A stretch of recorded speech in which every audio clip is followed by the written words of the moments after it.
How's it going, everyone? Oh, I just dropped my earbud. Sorry if my voice is a little softer today or a little off sounding. I'm still not 100% back with it from Orlando. I do hear audio, so I should be good to go, I think. See 19 people in here. Ponga telling everyone to like the video right out of the gate. I appreciate you, Ponga, and I appreciate everyone who's already here, everyone who's on the way, and I even appreciate those who will never watch this video. Orlando was an absolute blast. How's it going, Gym Leader John? Nice to meet you too. Met so many people. Man's on time too. Orlando changed this man. Regardless of how many beverages I consumed, regardless of how late I stayed up, I was there vending at 8 a.m. both days. I was very proud of myself with that. That was a little bit of a shocker given the 4 o'clock, 5 o'clock bedtimes. Nice little nap in between. Dan, I'm your bigger fan. Very nice to meet you, Sam, as well. Thanks for the purchase.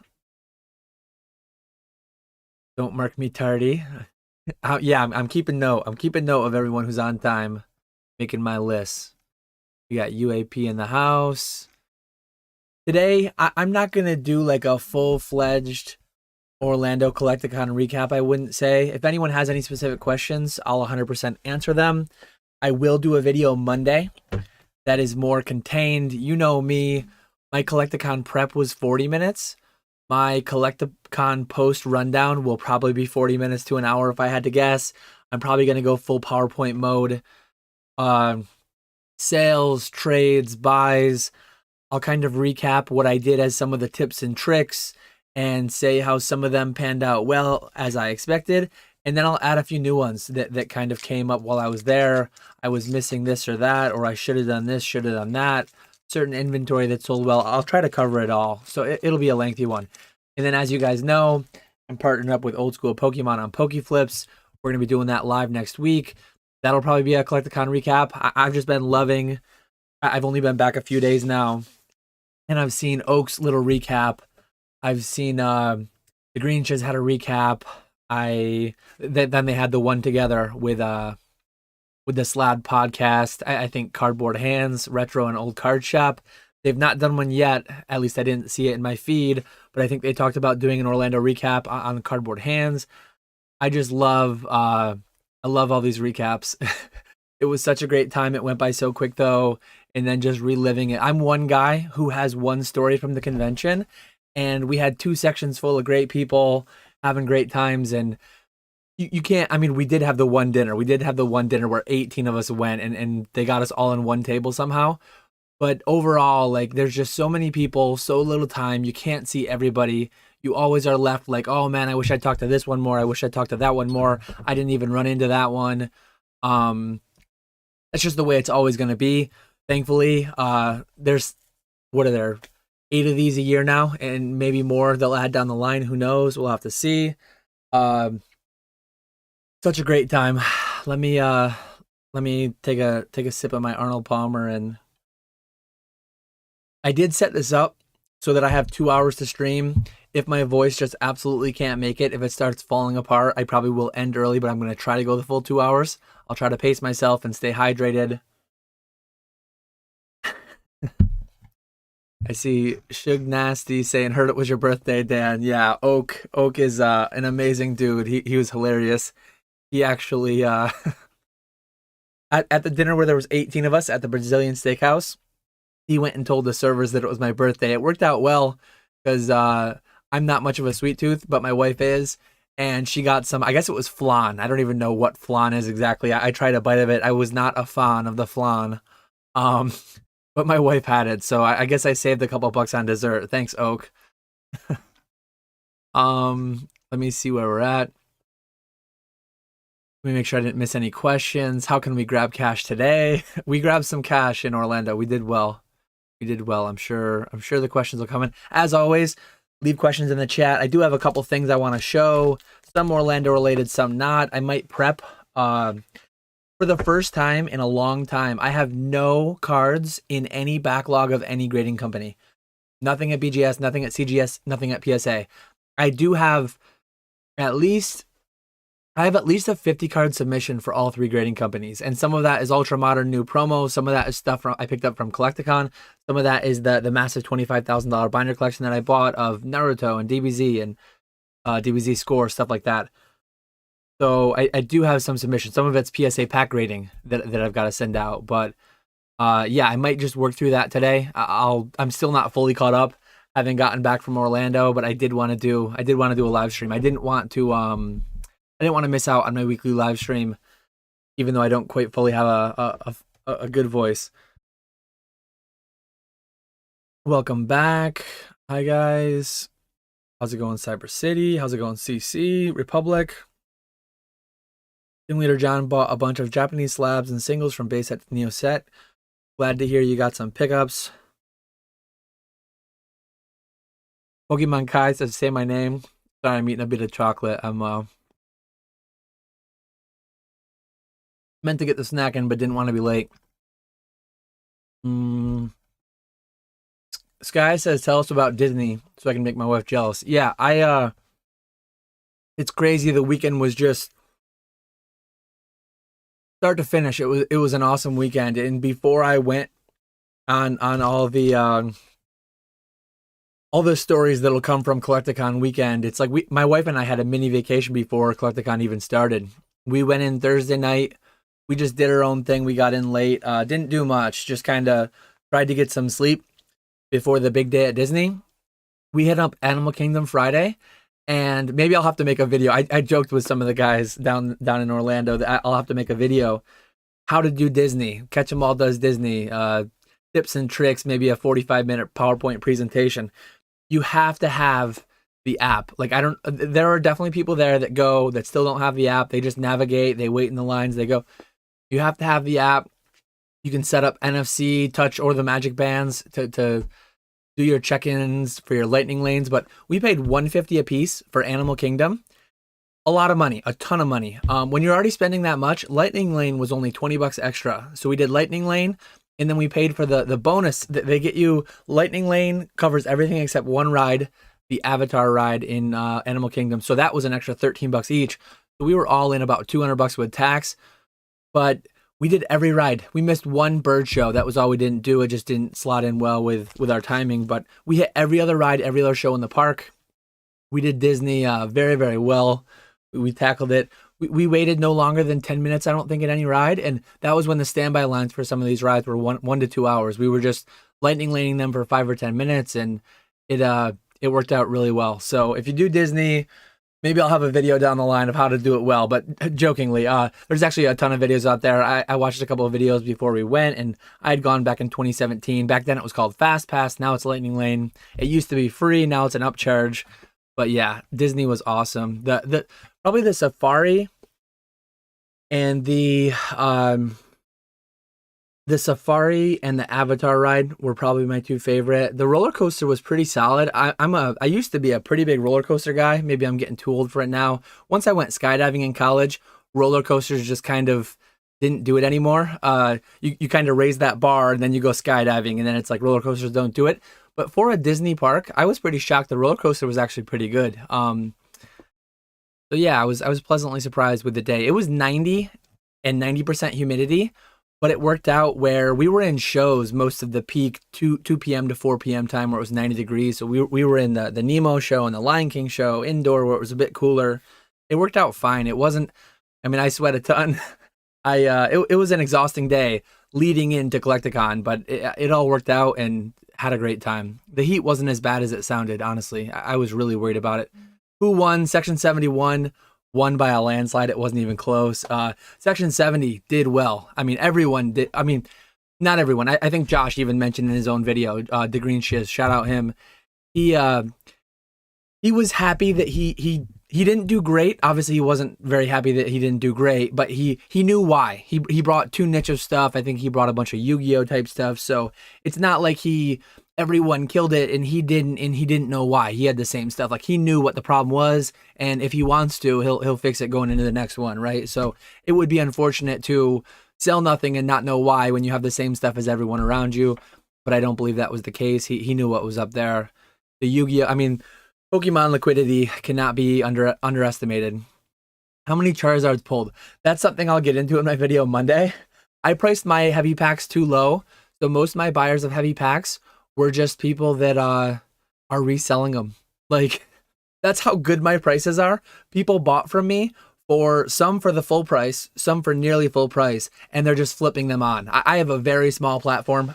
I should mention that too. Check out this number here.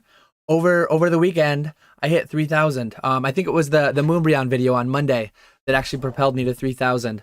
That video really did very, very well for me. You put Moonbreon in the title and on the thumbnail, it's going to perform. But no Charizards pulled because none of my base packs were opened. None of the base 2 were opened. None of the base Unlimited were opened. They were all sold on to people who are going to resell them with bigger platforms at a higher margin, or a higher leaving margin for them at a higher price. Gym Leader John says you had really fair price stuff. There were some vendors who really overcharged. Yeah, I priced stuff to move. I don't want to bring it home, and I didn't bring. I mean, I had to ship some stuff home still. I did end up trading for a decent bit, but overall, I sold a lot of stuff. Definitely will be some Excel spreadsheets in there as well. Thanks, Brandon's17, member for 1 month. How would you compare the overall buzz between this year and last? I only went 1 day to last year's. I went Sunday. So this year, I did double what I did on Sunday. I did double on Saturday. So my first day was better. First day generally seemed more packed. I don't know if it was the signers. I don't know if it was the concert, whatever it was. But the first day was really solid, and I only went for the second day at Orlando. Overall, I didn't even have a table, but someone next to Nick like abandoned their table, so I just plopped some stuff in it. And I did well. Like, I've always done well. This was the first convention where I went for both days with a full table. I've always been half a table, half the convention, like 1 day Saturday or Sunday, or coming in late one of the days. Denver, I was only there 1 day Saturday, and I overslept by an hour. So I missed like half an hour of VIP, and I had a little half table in the corner. So I've always done pretty well, but I always price to sell. Like, people always ask what sells. It'll all sell if you price it well enough. People are there to grab deals, and especially the people buying as a business, whatnot buyouts, things like that, buying to resell. Let's see where we're at. 100 people watching. Wow. Appreciate everyone in here. It's crazy to see triple digits still midweek on a work day. We got a bunch of blue stars, light blue stars. That means you're over a month now. Go watch the Slab podcast after this live. Yep, definitely check them out. I jumped to the bottom. Crazy amount of awesome collectors I didn't have a chance to chat with properly. That's the way these things work out. It's like you want to see everyone. You want to talk to everyone for 5 hours, and there's just not physically the time. I did cook, Kai. There was a lot of cooking going on. Watching this at work. Let's go. How many pins did Old Skool move? I don't even know. We'll have to find that out in PokeFlips. Be sure to bring that question to PokeFlips. Walrus bought 20 of them, so. Feeling rough, how much drinking occurred this past weekend? All of it. All of the drinking occurred. There was a lot of IPAs consumed. I had some of Pokesmokes. I believe it was Pokesmokes brought it. I can't even think of what it was now. Some kind of hard alcohol mixed with Coke. One of the nights in the hotel room, I met Cam. I don't know if Cam will be in here at all today, but Cam and Alexis, awesome people. They were both. I mean, you guys know Cam from the ZNG Emporium live streams, but Alexis was a blast too. She was really funny. She went on some various missions throughout our night, waiting in the hotel lobby, just hanging out, having drinks. I had IPAs that needed a bottle opener. And to see me struggle, I think Cam mentioned it the other day on ZNG Emporium. I was struggling, trying to find a place. Normally at home, I'll just find an edge of a counter, boom. I'll find some surface to just knock it on. I'm confident and can open a beer like that, but I don't want to do it on a nice table edge at a hotel or anything like that. And I tried in the bottom of a chair, which had a metal strip on it, so it wasn't gonna hurt it, and that didn't pan out. There was no like very hard surface that I was confident that I wouldn't damage and or break the bottle top on. But Alexis, she's like, give me 2 minutes and I'll go find one. And then she comes back with a bottle opener, and then maybe half an hour later, maybe an hour later, I don't remember how quick I was going through the IPAs, but I was through the IPAs, and there was a bottle of liquor that I had a 2 liter of Coke to mix with. So she went on a trek, on a journey for cups, and she came back with a bunch of cups. About a minute later, she was good on the challenges of picking up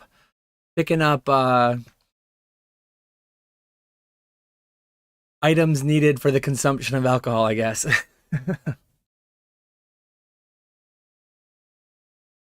Who was it though? It was Rock. I think it was Rock Pokemon. Some people can use like I have friends from high school, from college. You give them a quarter, and I tried it. I don't know what they do with it, but I tried using a quarter. No one had keys. OJ is saying got to use a lighter. I don't know how to do it with any of those things. I guess I have to. I guess I have to sort that out because I'm slacking in that department. But I think it was Rock Pokemon. I handed him one. Man just did it with his teeth. I'm pretty sure it was him. That was not that same night at the hotel. That was the next night at at the Airbnb. But I'm pretty sure it was him, just right in the teeth. I know people who do that too, but man, I'd end up chipping a molar or something. I'll have to let me write a note right after this. I'm gonna look up how to, or sometime tonight, I'll look up how to open a bottle with a lighter. Not that I know. I don't know if anyone had a lighter there, but maybe they did.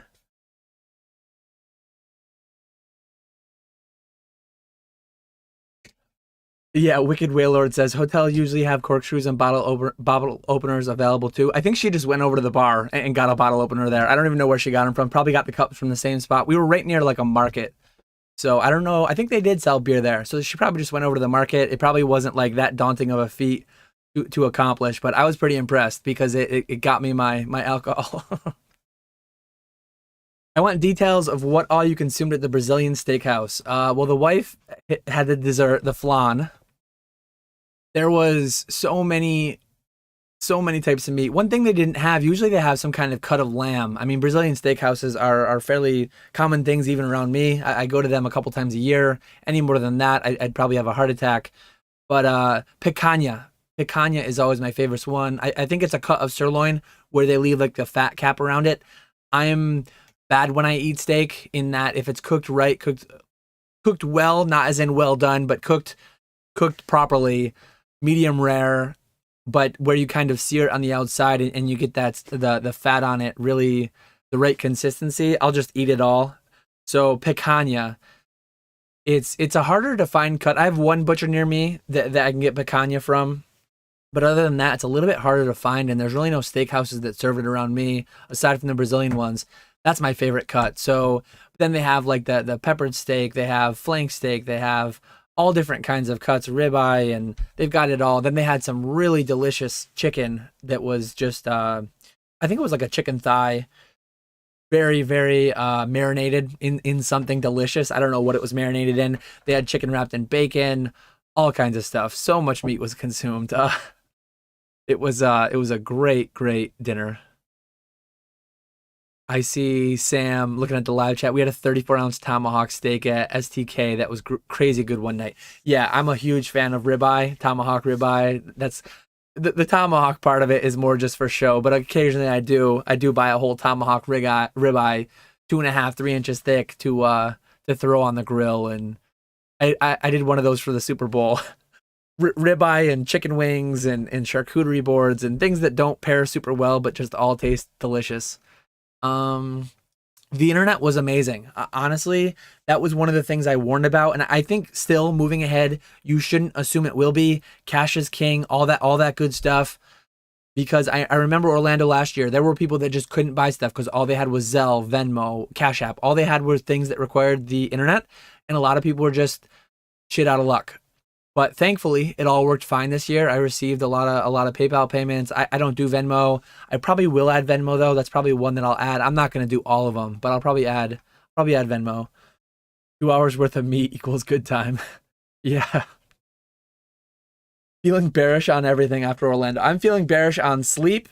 and voices. That's it. I know a lot of people. Sunday, I was in rough shape voice wise. My voice is a lot better than it was then, but I was not alone. There was a lot of people with a pretty rough voice. Do you have any interest in helping fix a tractor tire? I can pay you in beer and ribeyes. That's my favorite payment. I don't know where you're at, but uh, I would 100% watch a Disney tips video.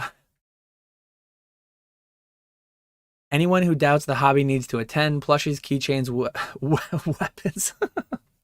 I didn't see any Pokemon weapons, but yeah, there are. It's not just Pokemon, right? Collecticon's not just Pokemon. There are a lot of people walking around with like swords and stuff. I don't know where they're getting them. I don't know how they get away with selling them, or I don't know what's up with that exactly. But the Lion King show was awesome. A lot of cool acrobatic type stuff going on. There was no spreadsheet for the Disney chip, surprisingly. If I put it all in a spreadsheet and I totaled up all the numbers, it would have been too daunting to look at. So I merged it in my memory with like how I made out the whole weekend, and it was plus EV the whole weekend. Disney lost a lot of money, but had a good time. Wife loved it. I really enjoyed it as well. And let's see. Forget slab optimization. Dan over here doing theme park optimization. Yeah, you guys, there's definitely a void in the market. I'm waiting to see like a Pokey Chloe Con. I think Pokey Chloe, Pokey Dean, you guys definitely have. I think it could happen. I don't know regulatory. I don't know all that stuff. What convention centers cost. Like, there's a lot that goes into it that maybe the numbers just wouldn't make sense. But I feel like I hear so often internationally how little you guys have out there. Australia, UK, EU, all these different places. Hopefully somebody will take the initiative and just start doing it, because I know that the Collecticon guys are doing very, very well. They're making an amazing event, getting amazing turnouts, so many people, so many vendors doing so great. And it's just mind blowing to see what we sold, to hear what Section 70 sold. Section 27 out back, Weedle's Warehouse, those guys, they killed it too. And just people having a great time. All the signings. I'm not crazy about the concert. Hopefully, some people enjoy the concerts. That's always my least favorite part. But yeah, yeah. I was talking about Disney at the at some point or another throughout the weekend, at one of the dinners, or maybe at the Airbnb. I don't remember. Appreciate you guys congratulating me on 3K. Island Grown, I didn't run into it all, but you will see. I don't know. There will be a stream of Base Set Unlimited coming up from a big YouTuber that I don't want to blow up the spot. I don't know if it matters or not, so I'm not going to say who bought them all. But yeah, a lot of my packs will be being streamed on various platforms. How's it going, John? It was nice to see you down there. I didn't get to talk to you much, but always good to see. Where are we at? Appreciate you, Jason. How's it going, Grand Party? My biggest sale, my biggest single item. I did a big trade for my one of my DBZ scorecards. I had a. Let me see if I can pull up the picture and get it shown right on stream. These kinds of things I'll cover in my video more Monday. But it was one of my high-end scorecards that I traded.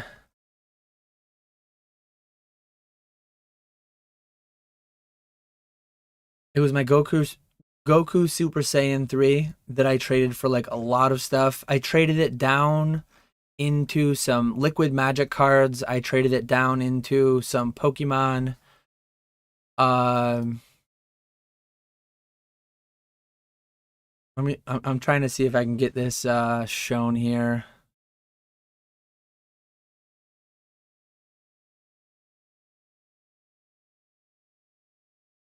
Let's see if this works.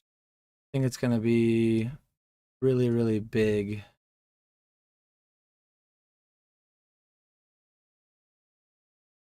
Oh, and it's buried beneath my camera too. I don't know why this isn't showing.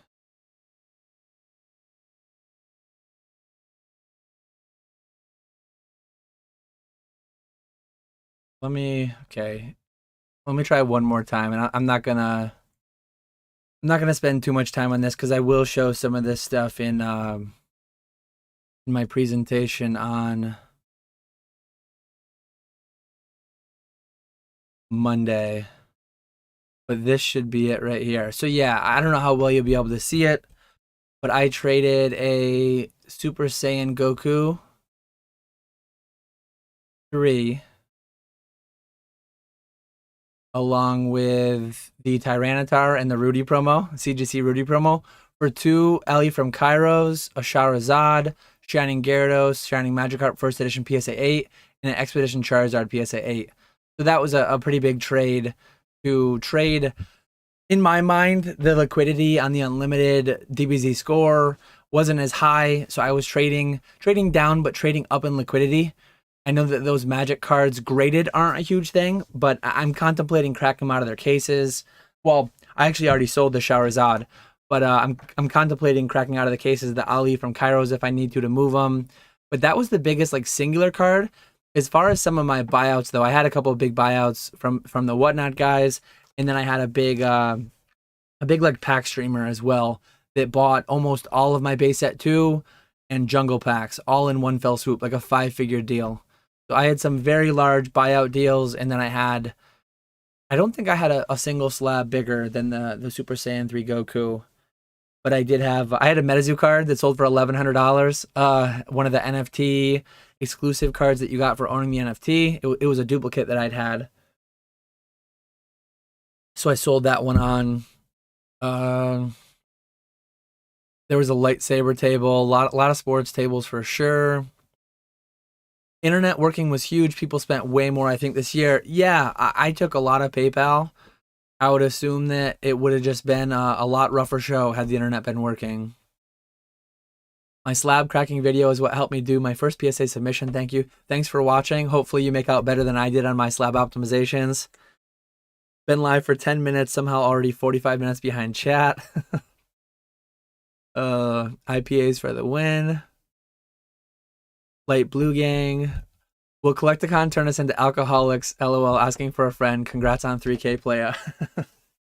Thanks, Josh. I definitely need to tone it down a little bit for Dallas. I mean, I was there at 8 a.m. the next day.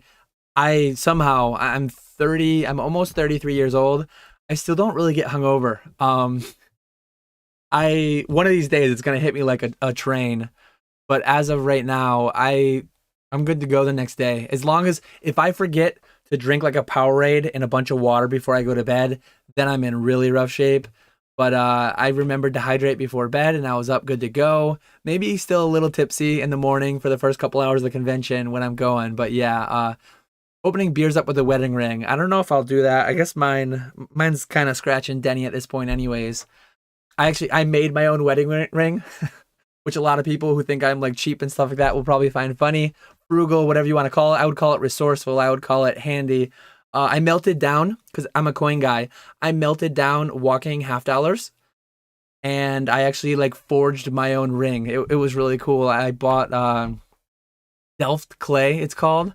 I bought Delft clay. I bought like a cheap $8 tungsten ring, and I cast and molded and actually poured my own wedding ring. And then I took it to my dad's shop and cleaned it up with some like air grinders and stuff. So I guess if I open too many bottles on it, I just have to go take it back to my dad's and clean it up with the air tools. Never know where these random stories are gonna go. I do need to figure out how to use a lighter or keys or things like that, but you can open with a piece of folded paper. Wait, somehow I jumped. Did I jump way up to the top? I don't know where. Nice thing about using this highlight message thing, it keeps track of where I am. I know a lot of guys who live stream, they jump to the bottom. Like PK, he constantly is talking about jumping to the bottom and getting lost. You can't really get lost because it highlights where you've been, which is nice. All the messages that you've thrown up on screen. How was the birthday cake surprise? It was flan, and the wife was happy to have it, so that's good. What did you engineer for 30 years? You can't just take a blade of grass and open a beer. Yeah, I was a chemical engineer. I worked with chemicals. I guess I could dissolve the top off with some kind of acid, but that probably wouldn't work out as well. Apparently there was like a 30K deal for a base set box, rocket, and a couple low-end boxes. I wish I was the buyer of that. I actually did my own deal. I bought 2 boxes on the final day. My sales were so good that I decided to go out. I opened this on the spot. That's why it's tamper sealed. But this is a fourth print base, 1999 to 2000 UK variant. And then I also, this isn't the one. This is the one that I brought. The one that I am buying is still in the mail. But I bought a base unlimited box too. So I sold out of almost all my packs, at least all the heavies. And I bought 2 base boxes, a fourth print and an unlimited print on Sunday. So I did my own 2 separate buyers or 2 separate sellers. But it was a mid 20K-ish deal, mid in the 20s. Was using a spoon at Spicy Manor to open beers.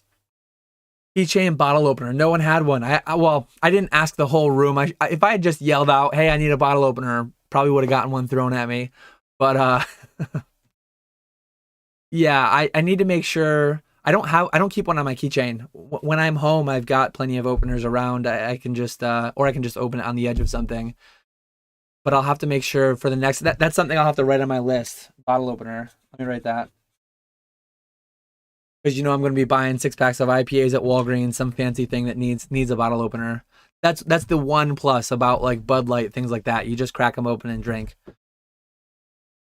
What would you say was the ratio of English to Japanese products at Collecticon Orlando? I honestly didn't look around enough to give you a good answer on that. There's probably a lot better people. I don't know if these people will make up recap videos, but like Retrospects, Colson, I know that Retro got... Well, I don't want to blow up his stuff if he does do a video, but he sold a lot on Saturday, and he actually went around and like shopped a lot more for a couple hours. I didn't really shop at all. I spent the last hour of the last day, I was sourcing. I was looking to spend money because I had so much cash I didn't want to fly home with it all. So I'm like, let me go spend some of this. And this is what I ended up finding to buy the last couple of days. I was mainly just looking at boxes though. There's a lot of other people that probably looked table by table and they could just answer that more accurately. Love picanha. I hope we make the Brazilian steakhouse a tradition. We actually had done it. We did it in 2022. It was Nick, myself, Crystal, Pallet Town, and then their brother was there too. I believe that was all of us last time. Jump to the bottom again. I'm at work from now till 4:30. I might jump. At least you have this to listen to in the background. That'd be awesome if you guys could do that. I don't know if I'd ever make it across the pond, but look forward, hopefully, one day that you guys in the UK get something going together. How much longer do you see the Old Maid play going at these events? I have no idea. I should have brought some of my Uno cards raw, but I didn't bring any of them. I didn't bring any binders at all. I brought sealed. And I brought graded slabs. That's all I did.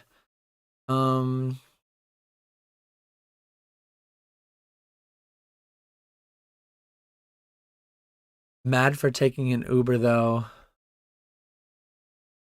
I'm lost. Oh, 138-mile Uber. Sometimes it's hard to tell what's questions for me and what's questions for other people in the chat.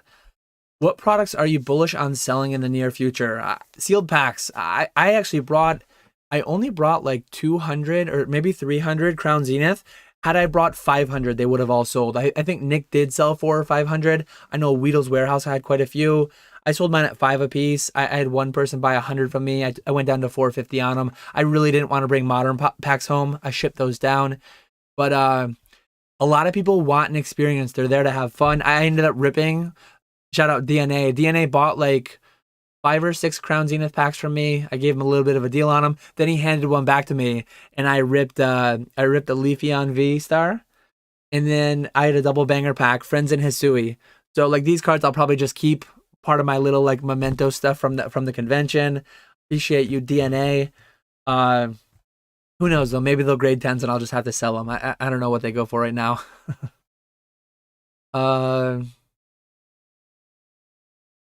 Only thing close to Collecticon size is the MCM Comic Con, and that's very diverse.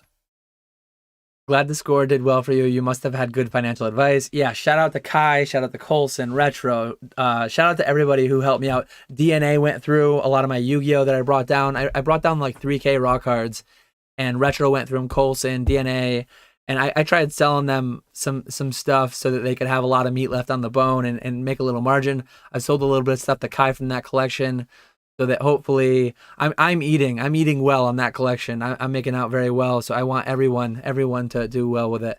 How did non-Pokemon do? I brought not a ton. I brought a little bit of Metazu. I sold the one single Metazu graded card of maybe like the 10 that I brought. I sold one for $1,100. That deal was mostly prearranged. Somebody mentioned they had interest, so I said I'd bring it. Other than that, I didn't sell any other Metazu slabs. I actually bought some Metazu. I bought some. I bought a Cryptid Nation first edition booster box, and then I bought the spell book as well. I bought some wilderness booster boxes, and I didn't want to ship them home. I bought them for $25 a piece, so I flipped them. Mr. Walrus bought one for 20. He made me take an L. I took a $5 L on a booster box, and then I sold two to Zach, to Gem Pokemon, for 25 each. But I sold a little bit of Naruto. I sold one. Mr. Walrus already posted it on Instagram, so I'm not blowing up his spot. But I sold a BGS 9.5 Naruto to Mr. Walrus, and I had a lot of people looking at him. So the voice actress for Tsunade was there. The voice actor for Pain and Jiraiya were there. Payflosion, I actually sold him a raw Pain, and he went and got it signed. And I had a lot of people looking at the Tsunade, Pain, and Jiraiya, but no other sales that I remember. I will go through. I wrote down best I could. I have a few super messy note sheets where I wrote stuff down. It's going to be hard to track everything, but I'll see what I can do. I didn't see any Skull Kids, but I didn't look either. I'd cracked the alley from Cairo. I've found selling Magic ABU 4 Horsemen under 9 is really hard, much harder than just selling raw. Yeah, it's funny. I have a PSA 7 and a CGC 7.5, and I saw recent sales for those cards graded in like 300 to 350 range, and then I found moderate play, heavy play raw ones for 250 to 300. So they barely outsell if at all, and the liquidity is probably down on the graded. So I'll probably end up cracking the alley from Cairo's. We'll see, though. I'll talk about it in my video on Monday, and maybe someone will hit me up to buy them. Then left for 20 minutes, asked me to watch his table, came back with 2 face base boxes and 2 lightsabers. Don't let him fool you guys. Walrus said he didn't have great luck with Yu-Gi-Oh! I like Dan after he buys boxes, gave me a deal since he was on Cloud9. Yeah, I'm a terrible negotiator with the homies, because I think Mr. Walrus hit me with a price, and then I made him pay less. I countered him with a lower number.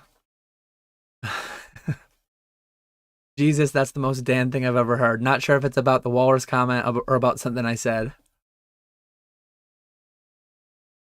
Oh, did I mix up people? Sorry. Typhlosion, Typhlosion. I apologize to anyone. I met so many people who it's like, if I see their face again, I'll recognize them. If I see their Discord name, I'll recognize their Discord name, but I won't be able to put the two together. So like, I'm so bad at it. I need to meet someone like 5 times. I apologize to anyone that I mix up with now while I'm recapping or in the future. I'm just so bad with names, and it's so hard. It's so hard when like my Instagram is this, my eBay is this, my YouTube's this. I have the same on everything, and it's been for quite a while. I am Gotta Catch 'Em All on E4, but I guess that I had the one name change from Gotta Catch 'Em All to Catch 'Em All Collectibles. But there are some people with just a different name on everything, or there's like 4 Adams and like 5 Chris's and a bunch of Nicks and Dans. It just gets so difficult to keep track. I apologize. So the real Typhlosion. I appreciate you. I appreciate you as well, Typhlosion. The names are too close. I mean, let's see. My dad is a fabricator, welder, mechanic, does a lot of like metalworking type stuff. Welding, plasma cutting, think of things like that. Little bit of mechanic stuff over the years. A lot of mechanic stuff on like agriculture, farm equipment, because of where I live. I say I live in the woods a lot. I'm a little bit south of the Adirondacks, but I'm more so like I live in farmland, upstate New York. I appreciate you, Java Java's making it a tradition to come in here and drop 5 gifted subs. Way too generous. Go check out Java Akuma on YouTube. He wasn't able to make it to Orlando. I believe he's going to Charlotte, so I'm really looking forward to meeting him. I know he was eyeing Denver last year and then I believe he ended up sick for it, so he wasn't able to make Denver. Really looking forward to meeting you, Java, in Charlotte, if you're not going to Dallas. I don't remember seeing your name on the list for Dallas. Let's see. Was there a lot of Dragon Ball in Orlando? Again, I didn't really go around and look at too many tables. Because I had Dragon Ball Super out, I did which one did I sell? I sold a couple of my Dragon Ball Super signatures, and one of them I traded.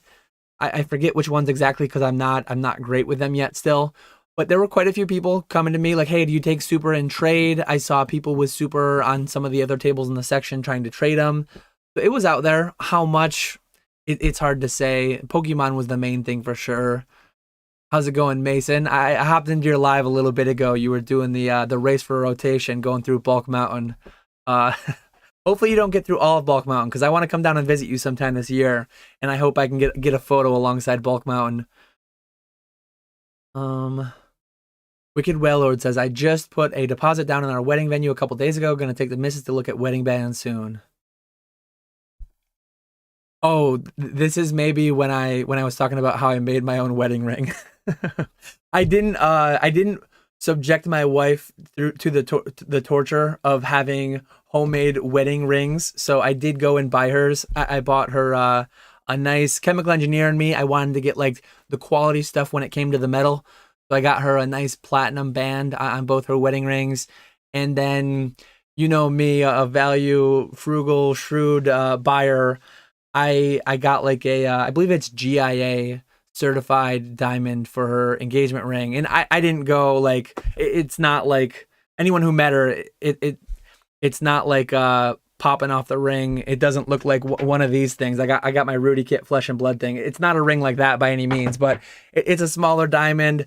High quality though, the 4Cs. I don't know that I remember them all, but I researched into it quite a bit when I was making the purchases, and got her a good quality stone, fairly small, but on a nice setting, nice platinum, good stuff.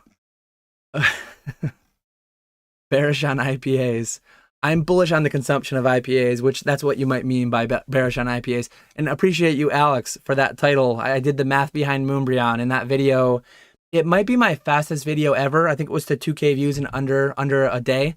So we'll see. Give it a couple of months. Maybe it'll be my biggest viewed video of all time. Somehow, I still don't think I have a 10K viewed video. I think my highest one is like 7 or 8K, 5 to 8K, somewhere in there. I still have not like gone viral yet. I've not hit a 10K viewed video. I guess my 20 to 40 minute rambles just don't please the algorithm too much. Let's see. I'm interested to see next year how big like One Piece is, how big Disney Lorcana is when that comes out. But let's see. DBZ scorecards. I did the Super Saiyan 3 trade, and I think that was the only one. I have sold a few here and there on eBay. I know multiple people have been asking. I will be doing a recap video maybe in a month or two on that $25,000 binder collection buy.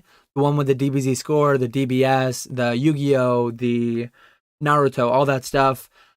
I'm still not back to even on it. It's a fairly long way to go for even, but after selling that Susanoo, Naruto, Black Label, and after selling some of the scorecards, after selling some of the super signatures, I'm doing pretty well on it. And long term, I'm going to do very well on it. I sold Coulson some raw Naruto. I actually consigned with Retro a few Dragon Ball cards that he's going to grade, and then we'll just split what the net proceeds are. And DNA picked up some Yu-Gi-Oh that he should hopefully do well on. I think one of the cards was actually some obscure card that Mason, Cardinal Gaming, had recently come across. So hopefully they both do well on that card. But overall, I'm going to kill it on that collection. Going to do really, really well. It was an amazing buy. It's really hard to shop and have a table. You feel bad since someone is covering for you and they have their own table. Like my wife was there, but I still feel bad leaving my wife covering my table because if someone starts coming in, some people just come to chat. Some people just come, oh, I love that card. I love that set. They tell you a story about how they pulled it, how they, whatever nostalgic tie they have to it. And I feel bad putting her in the spot where she doesn't really know how to talk to some of these people because she doesn't know the cards that well. And I also feel bad if someone comes up seriously looking to deal on something and I might have it priced for 120 and my wife's not 100% like, oh, will he take 100? Is he firm at 120? She's at the end of the day, like I try to leave when it's fairly calm and I try to just be quick, but it all worked out. And I think she made a sale or two, not too many while I was gone, but that was towards the end of the day, Sunday when it was winding down. Watching Nick selling packs is crazy. People rip on the spot and trade in for more packs. I had that happen a couple times. Yeah, people buy, they get nothing. They buy another, they get something, and then they trade. Oh, how many packs can I get for this hit? And yeah, I mean, sometimes, usually, long term, it's kind of like pull tabs at the Legions. If anyone is familiar with those, are scratch offs at the gas station. You might get one early that gets you several other, but a lot of those people end up leaving all the money there and they go home with nothing. That's just the way that it goes. Very few things are plus EV to open. Do you ever get worried that vintage item supply may finally totally dry up one day, mainly boxes? Not really, because if and when they do, it doesn't affect me that much. I guess it'll be good for everybody who's holding them, but like I am so comfortable, and hopefully I don't jinx myself here. I've never been faked out on a box yet. I still, though, part of the reason that this has tamper seals, part of the reason that I opened it, having opened 50 WotC boxes probably, I'm not comfortable to authenticate them 100%. When I put out 10K, 12K, 15K on a box, I can't just put it in my closet. I can't just set it back and invest in it. They're plus EV, so I just rip them. I sell the heavies, I grade the lights, and I sell them on, and then I do it again and again and again. And one of these days, maybe during my lifetime, they'll be hard to source. They'll be hard to find. And the prices will just go nuts. That'll be great for everyone who's keeping them sealed. I just can't do it because I always worry that 1% chance. I worry that 1% chance that my box is off and I go to sell it 30 years from now to PokeRev or to PokeRev's grandkids or something running their YouTube channel or whatever platform we're all on then. And then it ends up being a fake resealed box. I just can't stomach. I wish I could, because it would probably make sense with how many I rip. It would make sense for me to just like buy 5 and set 2 of them back. But I probably never will, to be honest. I'll probably never set back a WotC box because I just can't. I can't bring myself to do it. Yeah, WotC, I sold quite a bit of WotC in my buyouts. Shout out Cloud, TCG, and whatnot. He bought quite a bit of WotC from me, but mostly what people want is modern. Most of the demand, most of the hype, most ultra modern. It's the gateway at what brings people back in. Some people get nostalgic, some people go back for WotC, but peak liquidity was Crown Zenith. Peak liquidity was Moonbryon. I own one now. The amount of people that ask me about this card, like far surpassing, hey, do you have Aerodactyl from Fossil? Do you have Muck from Fossil? Do you have Tyranitar from Neo? People weren't asking that. People were asking, do you have Evolutions? Do you have Umbreon? Do you have Evolving Skies boxes? Those are 90% of the questions because that's 90% of the hobby. Minimum 90% of the engagement and the interaction is in Ultra Modern. And that's the way it's always been because at one point, base was ultra modern, and that's where 100% at that point. Well, maybe 90% that, 10% vintage Japanese at that point. But ultra modern is always going to have most of the hype, but ultra modern is always changing, right? That's always the argument, always the discussion. Even without vending the show, it was hard to get around the whole event. I can imagine 700 tables, I believe, 70 sections of 10, 700 plus tables.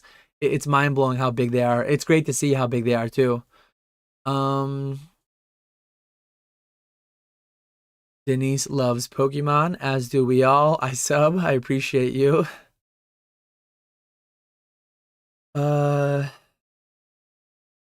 Those sales to Gemmit boxes were all me though. I think I cut you in on it. I think I gave you a 10% commission on those.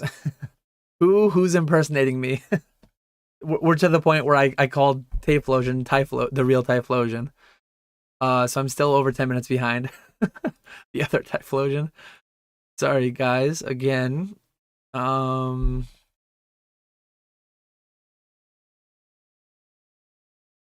Dan's funny. Dan giving everyone a friend price. I just got charged more. Yeah. Oh man.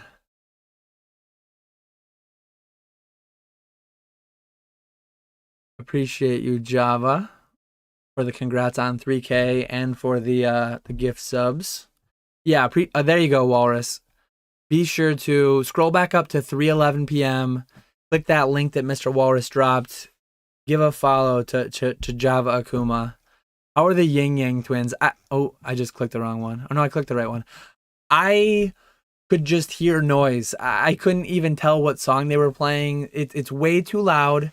It's way too much bass, and I just have no interest whatsoever in it. Vanilla Ice, Yin Yang Twins. I don't want to go to a concert. I want to go to a convention, and I hope honestly they start turning the volume, turning the bass down. Thankfully, it's only like half an hour. My voice wasn't primarily lost through that. It was just lost hanging out Friday night till 4 a.m., hanging out Saturday night till 4 a.m., Sunday night till 4 a.m. Even after a 2 or 3 hour live stream, you'll see a lot of times it's soda or something. I always have to have a drink. My voice just like doesn't have much staying power. If I talk for 2, 3, 4 hours straight, Pokeflips is nice because there's two of us and we go back and forth. But me talking straight for 2 hours, 3 hours, I'll start losing my voice a little bit. And imagine a 10-hour convention followed by 10 to 12 hours of drinking and just talking, playing poker, playing chess at the Airbnb, nonstop talking, especially in a loud room where I'm talking fairly like normal right now on stream. But in the convention center, in the noisy convention center, especially during the concert, in the Airbnb with 20, 30 people in there having different conversations, the volume level's up higher and my voice just goes quicker. And then when you add in the dehydration from the alcohol and my voice just gets destroyed. Sunday morning, it was bad. Monday, it was slightly rebounded. No, Tuesday. Monday, it was rough too. Monday, it was rough. Tuesday, it rebounded some, and it's still not 100%. Hopefully by the weekend, it'll be 100%. Anyone going to Des Moines Collecticon? I don't think there's not a Des Moines one, is there? There's, after this, it should be Dallas, Kansas City, Long Beach, Denver, Houston, and Charlotte, I believe. I don't think there's a Des Moines. Maybe it's not Collecticon. Maybe it's some other kind of convention, though. Appreciate you, Retro. We got 125 in here watching, only 50 likes. I just hit the like myself. Are there a lot of children at those conventions? I wish I could have gone for the first time this year. I mentioned in my video, not this past Monday, but the prior, kind of tips and tricks for Collecticon. And Ray actually had earplugs. If you bring little kids, just leave for half an hour during the concert, because like my kids would not be able to stand the noise. Or bring, like, I haven't been as much now that I have little kids, but I used to go to a ton of sporting events, hockey, basketball, football, anything, NASCAR races when I was younger. My parents had me into NASCAR, but a lot of kids would wear like earmuffs, like noise canceling. That's a must. If you're bringing little kids, bring earplugs or bring noise canceling headphones, because the concerts are just stupid loud. We were the furthest section, or like second furthest section from the stage, and it's still just terrible. The bass is the worst, because whether or not you plug your ears, you feel the bass like in your chest, and I'm just not about that at all. Maybe some people love it. I don't know. Maybe, I never am near the stage, so I can't see it. Maybe some people are up there loving it, but that's my least favorite part of every Collecticon, honestly. Just turn the volume down like half, and then it wouldn't be so bad. But yeah, so many parents standing back and letting their children do their thing. It was cool seeing parent support. There were quite a few kids. There were quite a few trade-up challenges and things like that going on, which I'm not crazy about, but kids there having a good time. There were a few times, like, here's two promos. Let me show them here. Here's two promos that I took in on trade-up challenges, they call them, where, okay, I think I do have everything set up. Like, each of these promos are probably like dollar promos. I took these as a single card trade-up. Each one of these I traded for a Crown Zenith pack, because like the kid wanted the trade, they wanted the rip packs, and I just like, part of it is they open up their binder, they fill up your whole table, so like people walking by can't see your table anymore, and they're like, oh, will you give me a Crown Zenith pack for this? Sure, just take your binder away and stop covering up my table. Like, I honestly don't mind. It's fun. I want to support the kids getting into it and being a part of the hobby and all that. But probably 5 or 6 times at least, I was traded a 50-cent single that I gave away a $5 pack for. And it is what it is. Again, I love to see kids into it, kids engaging, kids being happy. You know that they're going to rip the pack and probably get nothing great. So in the end, like when you count their singles, half the time you're going to end up winning with that 50-cent promo. But yeah, some of the trade up stuff was weird. There was a couple times where it's like, it wasn't a 10-year-old or an 8-year-old. It was like an 18-year-old. And they're like, yeah, I got a $100 single here. Can I trade it up into that $300 slab? And I'm like, yeah, if you had some cash, if you had like 200 cash, I'd do it. Oh, no, I'm just looking to trade up challenge. I'm trying to trade up to a booster box, a base set unlimited booster box, and I'm not going to give you $200. Like, I had a couple of adults, like 18, 20-year-old, I mean, kids to me, but adults that were trying to trade like a $100 slab for 300, and it's like, that's not going to happen here. It is what it is. Those videos are very popular. They get a lot of views. The big YouTubers do them, and then there will be vendors who are like, I can give this YouTuber $100 in additional value to make a video that's going to get 1 million views. It is what it is. Bullish on One Piece. Ray flipped the box. Any cool new niche products? I didn't look around a lot. I know Graded Guard, and I have the case too. What's the case called? Graded Guard, Zion cases, Phantom Display. They were crushing it in the back of the convention. They had their own sections. I met the guy from Phantom Display. I didn't catch Min. I tried finding Min when I was doing my rounds. I hit up the Graded Guard section and he wasn't there at the time. Hopefully I'll catch him at the next convention. But I'll use this time to shout out my affiliate link below for Graded Guard. It's only good for your first order, I believe, but 10% off. KAC10 in the description below. There's a affiliate link to Graded Guard, or at least there should be. I'm looking at it now and I actually don't see it. Maybe I forgot to copy it in. Looks like I did. So I'm going to have to add that back in. One thing I wanted to say too, for any fellow YouTubers out there, for anyone who uses an affiliate link, eBay Partner Network actually sent me an email. If you look at my description below, there is an eBay affiliate link if you want to click it.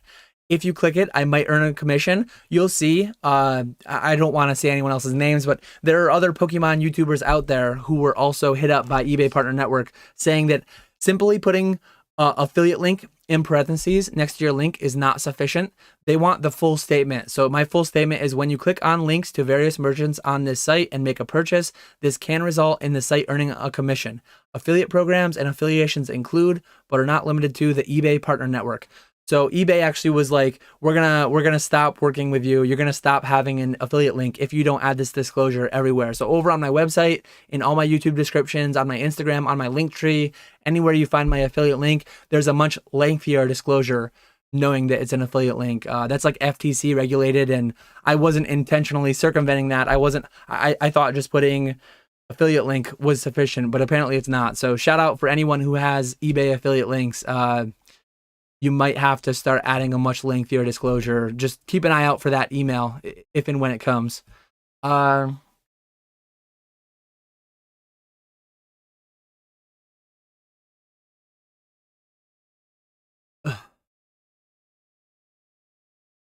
Dallas is only like 2.5 months away, which is crazy. I can't wait for Dallas. Dan's wife is cool, brought the goated glazed donuts. Yeah, she didn't go. I was much happier with the donut selection this time because they were all plain glazed. Maybe she brought some chocolate glaze too, but it was a Krispy Kreme, just Krispy Kreme, plain glazed. I'm a plain glazed kind of guy. Last time was Voodoo Donuts. I had the plain glaze, but everything else was like this super fancy like cereal and all this extra sweet stuff on top of a donut. I'm a simple man. I just need a plain glaze from Dunkin' or from Krispy Kreme. He brought 3 dozen donuts and they all went, so that was good to see. Dan just hired me for Dallas, so Mrs. Dan doesn't have to talk to the nerds. I don't think she's coming to Dallas, so I probably will have to hire someone. What way do you put your graded guards on? I put it so I put it on the so the front of the card is facing out. I know some people do. Some people do, but yeah, some people put it this way. I guess just thinking that if they drop it, the front of the case is less likely to get cracked. but I put it this way so that there's no like additional uh obfuscation of the card having to look through that additional plastic. So that's the way that I go personally. And honestly, some people put them in the sleeves if it's a tight fit, but if you have like these PSA perfect fit sleeves, you can actually still fit it in a graded guard. The case just gets a little like baggy, it gets a little bunched up. Yeah, Dan killing it so much on the collection, he was trying to give me a $200 bent Blue Eyes on accident. That Blue Eyes is worth 500 creased, Vandy. Yeah. I know Yu-Gi-Oh! Like so little that a couple people were hitting me up and I was like, I was like, yeah, you can just have that card. And oh no, that's like a multi-$100 card. Oh man. I was just testing them though. I was just testing them to see if they'd take hundreds of dollars from me from free. Ray, keep the sauce in the bottle or I'm putting you in timeout. Ray's spilling some plays.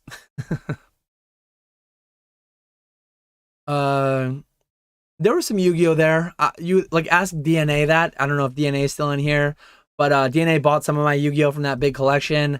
Ask Josh the Green Chase. I don't know if they made their rounds and were looking for it. I just wasn't looking for it at all, so I'm not positive. I sold more tops than Yu-Gi-Oh Ghost Rares. That's how bad it was, says Mr. Walrus. So there's his anecdote. Yeah, I took my Moonbryon. I took this Moonbryon on trade. It looks like a 10. I hope it grades a 10 because I valued it too much for if it ends up being a 9. But it's the first one I own. Maybe I'll keep that as my memento if it hits a 9. If it's a 10, I might have to sell it, but who knows? Maybe I'll invest in it long term as a memento slash stonker if it hits the 10. The amount of people that showed a picture of an altar on their phone and said I'm looking for this was too damn high. Yeah, shout out. I linked it. I linked it on my Instagram last night, I think it was, but Spicy Boys TV, a new YouTube channel. Ernesto made a video where he interviewed a bunch of us in the 2 different sections. He interviewed myself, Retro, Colson, DNA, Thrifty, Ray, Nick and Jake. He interviewed a lot of people, and then he just turned that into a video. I really liked it. And at the start of it, he showed a guy who pulled out a bunch of top-loaded alt arts and just laid them down on the table one after another. Bam, bam, bam. Like, that was pretty crazy. I'm still not caught up. I'm trying to get caught up. It was crazy seeing all the whales trading stacks of 1K slabs in the hotel lobby. There was a lot of cash passing around, a lot of high-end slabs passing around. How different was the buyer base from Denver? Was it fairly similar? I only did a half table for a day at Denver. Felt the same. My screams moved. My more liquid cards, PSA 9 and 10 WotC first edition holos and ultra modern cards were my best movers. Your business being flipping, does your accountant let you classify any cards as investment, maybe the $1,000 cards? I did reach out to my accountant on a couple cards that I sold that were over 1 year. I think it will be advantageous for me to classify some of my cards as long-term capital gains over just flips. That's on them though. There were a few cards, very high-end, some of the trophy cards I sold this year. I pointed those out to them, and if it's advantageous, they will do it that way. If not, they won't. That is an accountant thing. It's a good con when Dan can't talk Sunday. If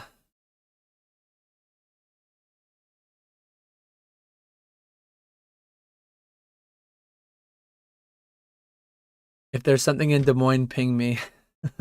Oh, it's just Des Moines Con. We doing Dallas, Long Beach, Denver, Houston, baby. Let's go. I think me personally, that's what Retro's doing. I think I'm going to do Dallas, Charlotte, and maybe I'll add on Houston at the end. We'll have to see. Dan, am I a robot? NASCAR trading cards. Let's go. I have some from when I was younger. I was a Jeff Gordon fan. I have been accused of being a robot, and they might not be wrong. Uh-oh. People will be getting kicked out by 2 a.m. from now on. Supply and demand of sleep needs to be optimized. Can't wait for Dallas, who's joining the barbecue crew. Are you going to watch Patrick Kane's debut as a Rangers tonight? I hope to. I have a Mets shirt on today. I should have had a Rangers shirt on. I watched last night. They had that good comeback win against the Flyers in overtime. I'm really excited. They added Patrick Kane. They added Tarasenko. They got Igor in net. They've got a good crew of guys, and I'm really hopeful that this is going to be the year that they go for the cup. I've got a long-term bet I placed quite a while ago. I can probably cash out for a profit, but I'm riding that till the end. I'm hoping they'll win the cup. Straight up stuff as a TikTok trend or something. It's on YouTube. I think Super Duper Danny was recording one actively there. I know Robo Skills was talking about one. I think PokeRev did a recap video of the most viewed videos of YouTube of 2022, and I think multiple of them were trade up challenges. It's just a thing. How many kids did you yell shoot to? By midday Sunday, I was getting like more check with that guy over there, and I just point to Nick's section. I was just pawning them off on other people. I did it for a while, but it gets old, especially if it's an 8 or a 10-year-old kid. I'll throw them a free $2 pack, or I'll throw them a free little... I didn't have many cheap singles. That's one thing I probably should do moving ahead, is just have stuff to give the kids. I had a couple of people actually buy Crown Zenith packs from me and say, set these 5 aside and just give them to kids when you see them. So that was great for that. A couple of people actually did, like, I think they knew what was going on, and they just like subsidized some of the trade up challenges.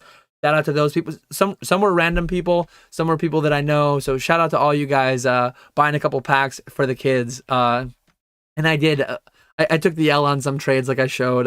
Some of those subsidized, some of those not. But 50 says, I'm going to rent a kid for the day and just scam Dan all day. Dan hated giving a pack to his child. No, see, I like giving it to Ray's child, to people that I know, to actual little kids that are going to have fun with it. I'll give a pack to. But some of them and I think it was Josh DeGreenshiz talking about this. Some of them, you see their parents standing in the background, and their parents are like, no, you're only winning $5 in this trade. You need to win like at least $20. Like, some of their parents are coaching them through. Like, clearly it's not even the kid. The kid probably doesn't even want to do it. And the parents are like, yeah, it's some of it's just really weird. You gotta, that's something I'll mention for future collecticons. You have to strategize how you're gonna handle that. Are you gonna lose on a trade a certain amount to just make a kid happy? Or are you going to just say no? There were certain booths. They had a sign on the front: no trade up challenges, no free product, go away. Like, that's basically what some people had right on their booth, which was funny. That might be the play, honestly. I saw a kid give Dan that Vaporeon GX for a trade up challenge, rip the pack, and pull a Tauros non-hollow rare. Serves him right. With that demand for the Moonbreon that you saw, does 10,000 copies really sound that crazy with how much demand you are seeing? The Collecticon is a small percentage of all the collectors out there. The big thing that it comes down to is, like, not if the price makes sense today. It's more what's the price going to be in 2 years. Because today, this is everything. This is it, right? 2 years from now, it'll be shiny Moonbreon. It'll be something else. It'll be... That's the biggest... $10,000 card today, $500 card today, whatever it is. It's not horribly unreasonable. Check out my video Monday, math behind Moonbreon. If you want to go pull it yourself, you're way better off buying the single. You're way better off buying the PSA 10 than trying to pull a raw one yourself. So when you look at the price from that perspective, it actually does make sense. When you look at it from the perspective of 5-10 years from now, there will be so many other things. There will be so many other hype things. It makes maybe less sense. Maybe there's a better way to spend $500 to $1,000, but it all depends on your goals. If you have $500 or $1,000 and all you want is this card and it's all you'll ever want and whatever, and you're fine with it going down potentially, or maybe going to the moon again, I don't know. Like, I try not to think into it too much. Right now, the hype, the demand is there. Maybe I'll send it to Beckett and I'll sell my Black Label for $10K. We'll see what happens. Mr. Walrus was bumped into by some 30-year-olds trying to trade up their free MetaZoo promo packs. Appreciate you, TCG Caravan. I hit your eBay link last week before buying an $800 single. Hopefully you get your cut. I got confirmation from them. They were super quick. They said, hey, you have to reply within 3 days, or we're going to ban your account. We're going to remove all your pending payments, all that stuff. I replied to them within like 6 hours. I changed my links, and they said, no, that's not enough. You got to do more. And then I did it again. And then I asked, and they're like, okay, now you're good to go. And So they were very prompt in replying, but they were very firm. Like, you have to have the full disclosure everywhere. You can't just do parentheses affiliate link.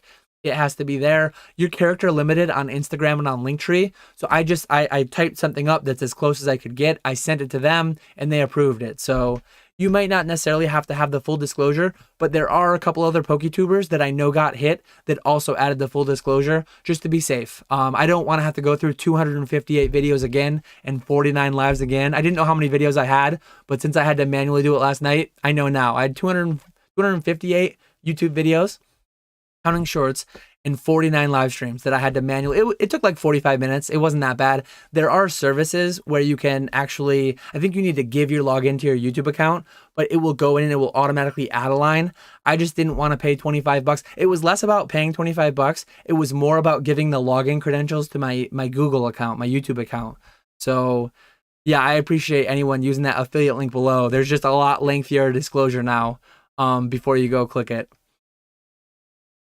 Hey, all, have graded Pokemon coins been getting more popular? I'm starting to see them all over these days. I brought some to Orlando and I didn't sell any. A lot of people looked, oh, I didn't know they graded those, and then they didn't buy them. But yeah, I had a handful of graded coins down there.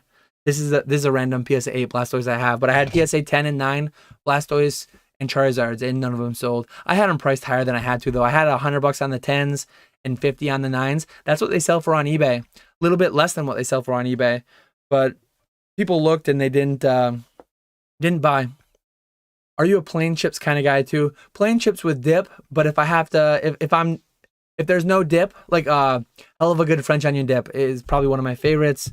If I don't have dip, nacho cheese, regular, original Doritos, salt and vinegar chips are good. Pork, not just pork rinds, but pork cracklings. Pork cracklings. If anyone knows what I'm talking about with pork cracklings, that's where it's at. Those are probably my main snack foods. Dan's favorite flavor of ice cream is vanilla with no bean. I like twist. I like chocolate and vanilla. I can't do straight chocolate and I can't do straight vanilla. I need a little bit of both. I usually get a milkshake when we go out for ice cream, or I get like a twist with rainbow sprinkles. It's what I got. Big 6'4", 250-pound dude, 30-year-old dude with a beard getting a vanilla twist, or a twist with rainbow sprinkles. Picture that. But that's honestly, twist with rainbow sprinkles, underrated. I'm bullish. I'm bullish on twist with rainbow sprinkles. If I go soft serve, if I go hard ice cream, a lot of times I'll just get a milkshake. But if I go hard ice cream, chocolate peanut butter cup sometimes, or like cookies and cream. It's got to have a little bit. It can't be straight chocolate. It's got to have a little something else to it. Chocolate peanut butter is a little bit, like, if it was half chocolate and vanilla with peanut butter cups, then we'd be talking. But I'm not a big sweet tooth. I'm more like, bring me to the Brazilian steakhouse. That's where I want to be. You have a minimum multiplier threshold for slab optimization, 3x, 5x, 10x. At what dollar point do you consider it not worth your time? It all depends. A lot of the multipliers are 3, 5, 10x from 9 to 10 or from 8.5 to 10. But yeah, I honestly, I did that last July. I cracked way too many slabs. I went way too hard in it and I did it all in 1 or 2 submissions. I'm not going to ever do that again to that extent. That was stupid. But yeah, it's not a big part of my business. Historically, I've not done it much. That was one time where I did a lot of them at once, and I'll never do it again to that extent. Here and there, bits and pieces. If a 9 is worth 109 and 1,010, I might try it here or there, but not to do it too much moving ahead. Appreciate you, XMX Official. I missed this earlier. Looks like it came in 10, 12 minutes ago with the £1 super chat. Are table prices the same at every Collecticon location? I don't believe so. I believe there's a slight variance. So I think the minimum booking is 2 tables at once, and I think 2 tables was $500 at Orlando, so $250 per table. We booked whole sections, so we paid $2,300 for 10 tables, so we paid $230 per table, $40 per case after that. I don't think it's locked, guaranteed. Retro is saying yes, but I don't think it's guaranteed to be the same at every convention. It could be, though. We'll have to see. Do I use seasoning on my food? So I use, when I'm doing steaks, I do like the Montreal steak seasoning that McCormick, I think it's McCormick makes, really, really good. I use, trying to think what else, like with pepper, or with chicken, we have a seasoning that we like mixed up. It's like cumin, it's celery salt, it's all different kinds of things. Really, really good though. If I'm doing brisket, I have a rub that I made with brown sugar and cumin and several other things. I do season quite a bit of my food. um, Josh sharing that Yu-Gi-Oh didn't have a bunch of stuff going on.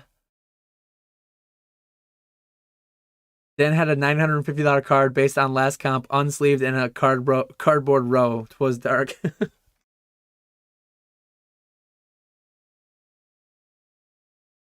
Will you grade the Moon with PSA or Beckett for that black label? I'll have to look closer at it. I am sending a Beckett sub of some Naruto, of some Dragon Ball Z. So if it looks black label, centering looks really good. I don't see a white dot on the back. I might go Beckett. I might shoot. I'll have to see what pristine 10s go for. I don't know if pristine 10s outsell PSA 10s, but for 18 or 20 bucks, I might give it the one shot at the black label. How could I not at 12K, 10K, 12K for the black label? I might go for it.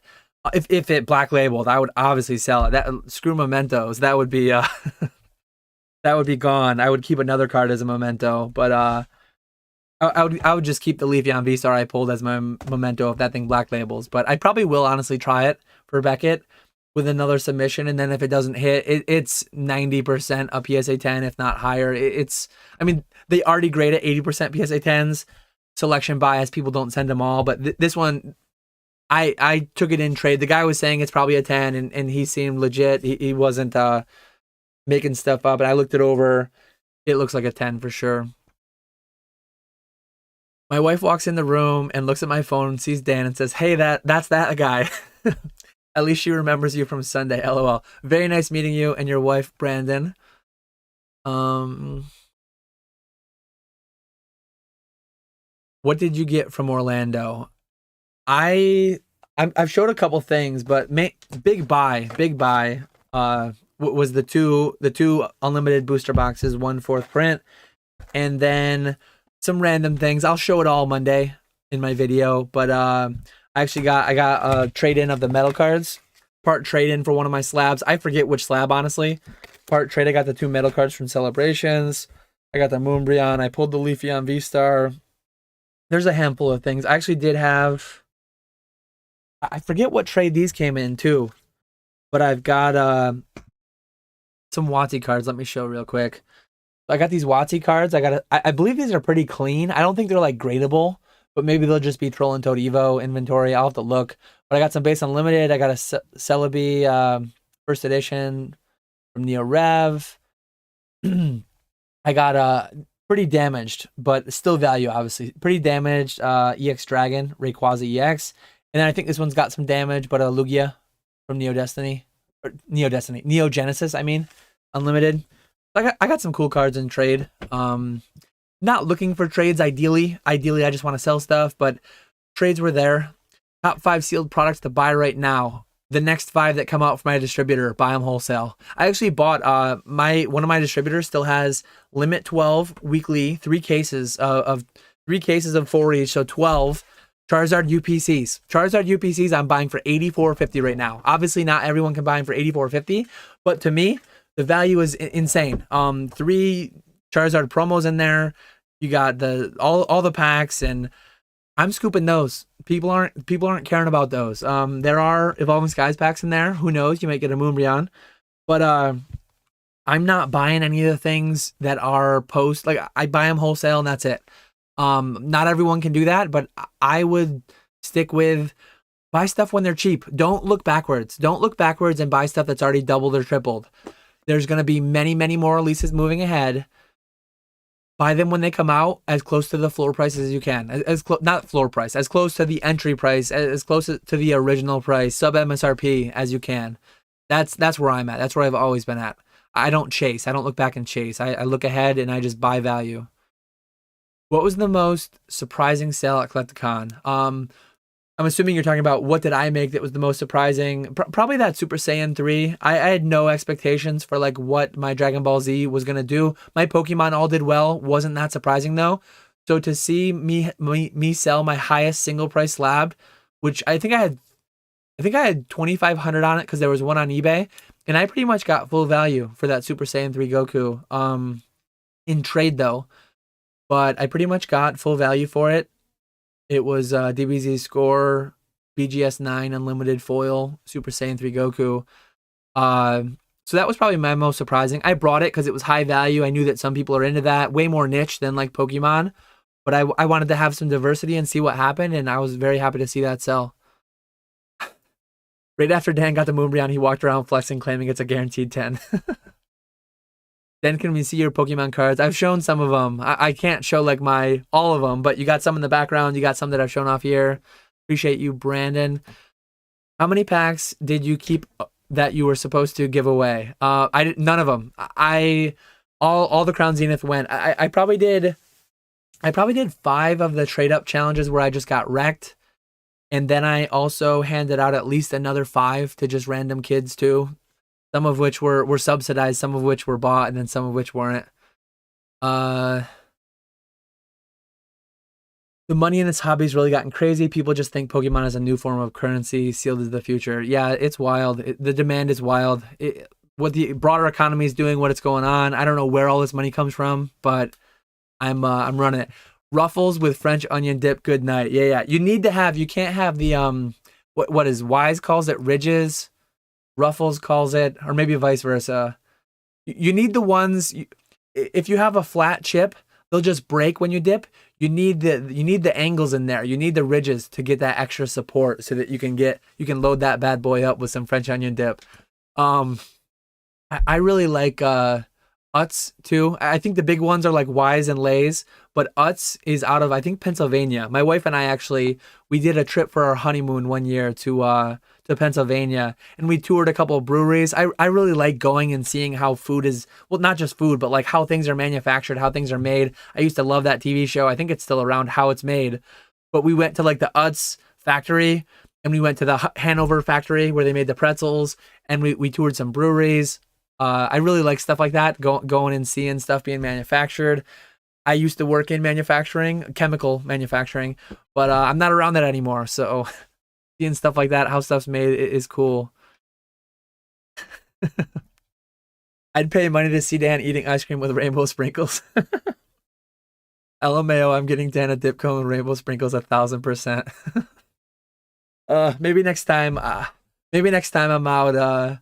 Obviously in the summer, it's still cold up here, but maybe sometime this summer, follow me on Instagram. You'll see a picture of me wearing a Ketchup All Collectibles shirt with a medium twist with rainbow sprinkles. I'll have to remember to do that. Do I use milk with cereal? Yes. Am I a balsamic guy? You named 4 spices. Do you know any other? Those were the primary spices in the mixes that I make, but I actually do. I make my own barbecue sauce. I love making food. Clearly, look at me. I love eating food, but I also love making food. What's my favorite soup? French onion is right up there. Not a soup technically, but like New England clam chowder. I make my own occasionally, but I really love a good clam chowder. Make Dan stop talking about seasoning his food. I can't laugh as hard. I might suffocate. Oh man. Should Beckett do a white label for ones and start a new chase? Absolutely. They should do a premium label for ones. Brown label ones with a poop emoji. That's another way. Oh man. Just hopped on. How about a shout out for new PokeTubers Bay's showcase right here on YouTube? Go check out all these names. Go check out all these names in chat. A lot of these people do have their own YouTube channels. Most recent Black Label Moonbreon in eBay was around 9K USD. So it went 12K, then 9K. It fell 25%. If anyone's got a Black Label out there, I'll offer you 2,500 cash. I don't chase, don't look back. Literally ran to buy base set. Oh, man. How's it going, Cam? I was talking about you and Alexis earlier. Some of the fun we had in the hotel lobby late night. Send in Alexis on a little trek, on a little mission to find the cups and to find the bottle opener, and how well she did with those. Very resourceful. Or maybe I was just very drunk and too easily impressed, but yeah, Cam and Alexis, quite the couple. Power couple. A lot of fun. Um Appreciate you, not Shivam. Didn't get to talk to you much, but talked to you a little bit there. I think Monday on our way out, and then saw you a couple times throughout the weekend as well. I appreciate the super chat. I appreciate you, Sky, that one guy. I don't have any way to highlight the gifted memberships for whatever reason, but Sky, that one guy gifting 5 memberships, I really appreciate you. They were all positive things. I wasn't talking bad. You guys are awesome. Big fan of Cam. Check out ZNG Emporium. He's live every week as well. Always busting my balls about how often I'm live. But yeah, they were all very good things. Cam had some of his laugh packs. Got to rip one of those. I also ripped a Disney pack. I brought those home, gave them to my kids. Kids were a fan, so they're happy to get those. Thank you, Cam and Alexis. And then also got to see him. I was sitting right next to him. Not financial advice. Well, I was giving him financial advice to not open legendary treasures without weighing it first, to open just heavies. But then he ended up ripping a Charizard. I'm only mentioning it because he's already mentioned it on his live stream. I don't want to blow up his spot. But yeah, Cam opened a hollow legendary treasures Charizard, which was cool to see. Yeah, she's dope. What was the best cart you got from Orlando? The best slab? Oh, damn, retro. Gifting 20 memberships. Way too generous. I appreciate you guys with the gifted memberships. The best card I got in trade. I did buy a couple cards. Some people saw what I had listed in my case, and they're like, hey, will you buy one of these too? I just offered, if I had it listed, I offered to pay 70% of what I had it listed for. So I had like a reverse hollow Skyridge Kabutops, I think, the crystal one. I had it listed for 400, so I paid 280 on one. I think I have it on my eBay for like 480. So now that I bought one for 280, I'd probably take less than 480 even on eBay. But I won't kill it with that. Liquidity is low of the reverse hollow crystals. But that was a decent pickup. The Moonbreon, honestly, is probably my best pickup, especially if it creates a black label. Then by far it was. Other than that, I got the metal cards, which are cool. The Charizard's really chipped though, so it's definitely not gradable. And then yeah, I got some decent trades. The best pickup overall were the boxes for sure. I saw his wife sling packs at kids. She was enjoying seeing their fear.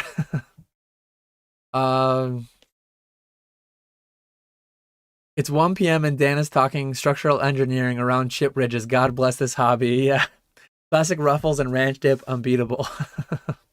I love, honestly, I love the ZNG Emporium lives. They don't even feel like a Pokemon live because they just talk about anything and everything. And I had one thing happen to me on Monday when I was shipping boxes back and from the hotel. I was shipping some boxes back home of stuff that I couldn't fit. And I'm in there and I'm thinking like, that just felt like a Cam story. But the way Cam stories go, they're completely just random things. And then he goes to like, and then I went viral in Indonesia with 20,000 retweets. And then he talks about this picture that he'll never go public with.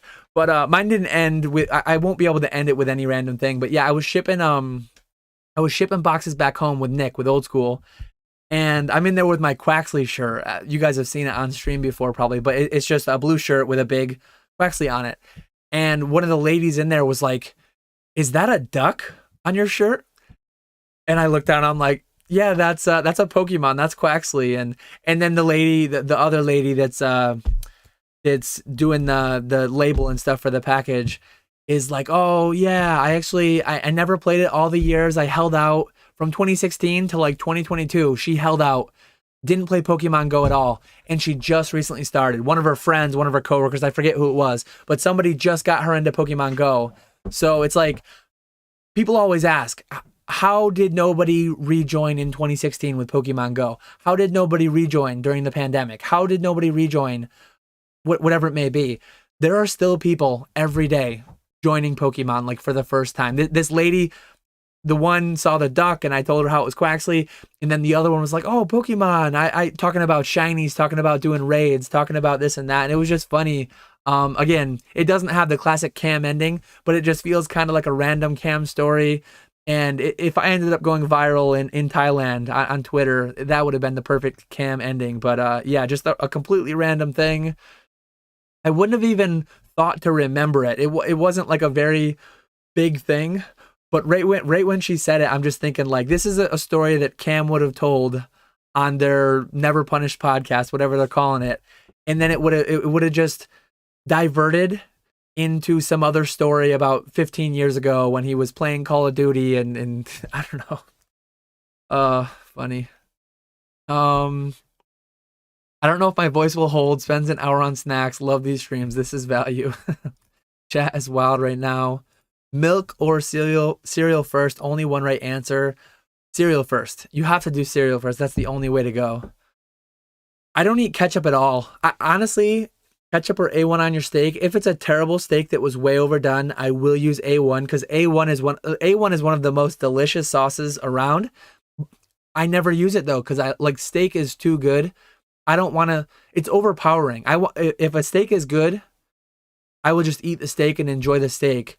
But if a steak is done poorly, A1 can save it. So I never eat A1. I don't eat ketchup at all on anything. I'm a barbecue sauce, hot sauce guy. But yeah, very rarely A1 on steak, only if it was improperly cooked. So if you have me over to your house, if we're at a convention and we're out to dinner and I'm putting A1 on a steak, you know that I don't like the steak that much. A1 on fries, though. There are times where I'll have a steak with fries and I'll pour some A1 and I'll just use it for the fries. Anyone doing milk first in chat? I'm looking to time out people. Dan answering food-based questions just make me laugh. We've got another half an hour to go. I'll talk about food as much as you guys want. Tomato soup, I'm not a big fan. Grilled cheese, though, for sure. I think these canvases are still available on Pokemon Center. I'm not sure. They still haven't reached out with a sponsor, but I'm constantly shilling their wares behind me. Still unsponsored though. Dan is a large human. Dan was a whale handing out packs for sure. Where are we? We need a tour at the Pokemon Seattle and Japan locations to see Pokemon cards being made. That would be awesome. Shout out Cardinal Gaming. Mason has a cool video of little snippets he took from the website of Millennium Print Group. Mason made a really cool how it's made style video over how Pokemon cards were made. So go check that out on his channel for sure. DNA can finally throw around the Dan emoji. Yeah, absolute amazing time, Shiv. I won't be going to all of them like you, but I'll be there at Dallas and Charlotte and potentially Houston. Oh God, I'm a member now. Ray's regretting his gift receipt.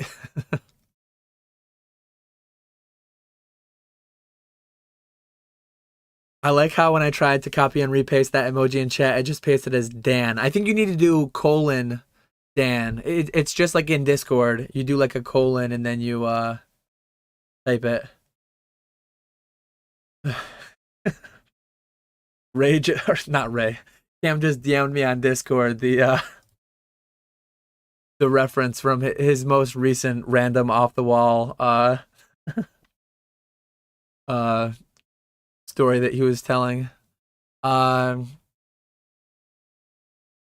Dude, I thought that Zard in a 10 was like $200. Yeah, I heard you guys mention it's like $1,000 PSA 10 or something. Yeah, there were wacky packs. There was Impel Disney. There was laughs. There was all kinds of stuff. And then I don't even know who gave them to my wife, but my wife had a box at the end. Someone gave her a box of packs, and they told her to hand them out to kids. Like Marvel, random old stuff. Oh.